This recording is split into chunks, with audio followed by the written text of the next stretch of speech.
20th Extraordinary Summit of the East African Community Heads of State, today 4th February 2023, Bujumbura, Republic of Burundi. The East African Community Heads of State, Their Excellencies Evariste Ndayishimiye, the Chair of the East African Community and the President of the Republic of Burundi, His Excellency Yoweri Kaguta Museveni, President of the Republic of Uganda, His Excellency Paul Kagame, President of the Republic of Rwanda, Her Excellency Dr. Samia Suluhu Hassan, President of the Republic of Tanzania, His Excellency Felix Tshisekedi Tshilombo, President of the Democratic Republic of Congo, His Excellency Dr. William Samoei Ruto, President of the Republic of Kenya, and Honorable Deng, representing His Excellency President Salva Kiir, President of the Republic of South Sudan, held today their 20th Extraordinary Summit of the East African Heads of State here in Bujumbura, in Burundi, to evaluate the current security situation in the Eastern Democratic Republic of Congo. They made some decisions, and one,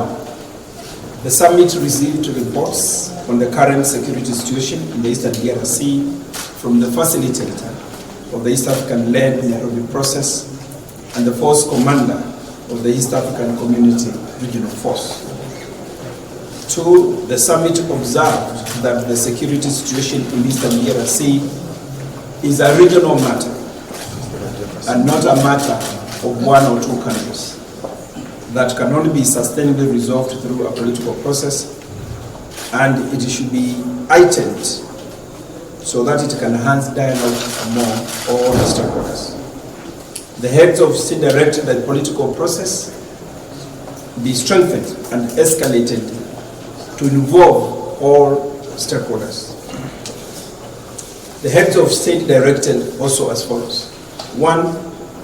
there must be immediate ceasefire by all political parties. Two, the withdrawal, including all foreign armed groups, and directed the Chief of Defense Forces of all the partner states of the East African Community to meet urgently within the next 1 week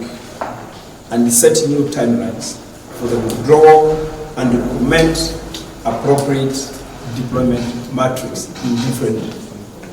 parts of Eastern DRC. And they also discussed that this process must be accompanied by dialogue. So it is first cessation, ceasefire, and then followed by withdrawal, and then dialogue. And any violations of this must be reported immediately to the chairperson of the summit for immediate consultations with members of the summit. Next is the summit directed all troops contributing countries in East Africa to immediately deploy their troops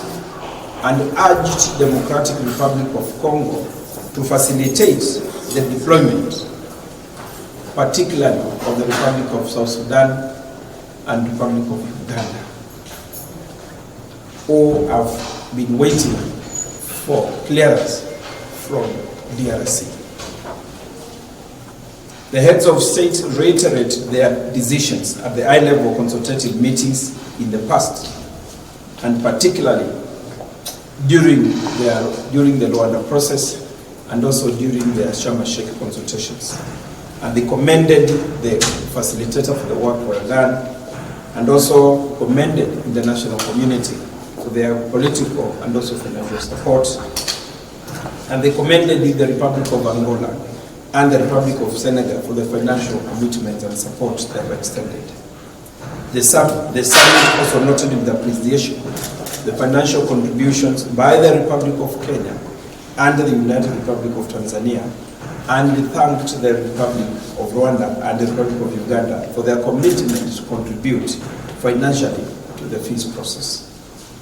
Next, the heads of state called upon all parties to respect and implement all the summit decisions and agreed upon themselves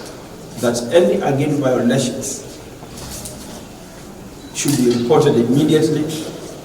and the summit now will take charge of this process, led by the chair of the summit, His Excellency Evariste Ndayishimiye, who has now an additional responsibility to oversee the process, coordinate the process, and ensure that he follows the process closely and he reports regularly to the members of the summit. The summit reiterated its call to all parties in Eastern DRC to de-escalate tensions and to use established regional, continental, and international mechanisms to resolve any disputes in the implementation of peace in Eastern DRC. The summit reiterated the need for implementation of the decision and directive of the 22nd summit of the EAC heads of state held in Arusha in July, and it directed all local armed groups in Eastern DRC to embrace dialogue, lay down their arms, and join the political process as a path towards disarmament and creation of an enabling environment for participation in the upcoming processes, democratic processes. And finally, the summit heads of state thanked His Excellency Evariste Ndayishimiye, President of the Republic of Burundi, and the chairperson of the summit of the East African Community Heads of State for his continued engagement and commitment towards supporting the people of East Africa and particularly ensuring that peace prevails in the Eastern DRC. Done today, the 4th of February 2023, Bujumbura, in the Republic of Burundi.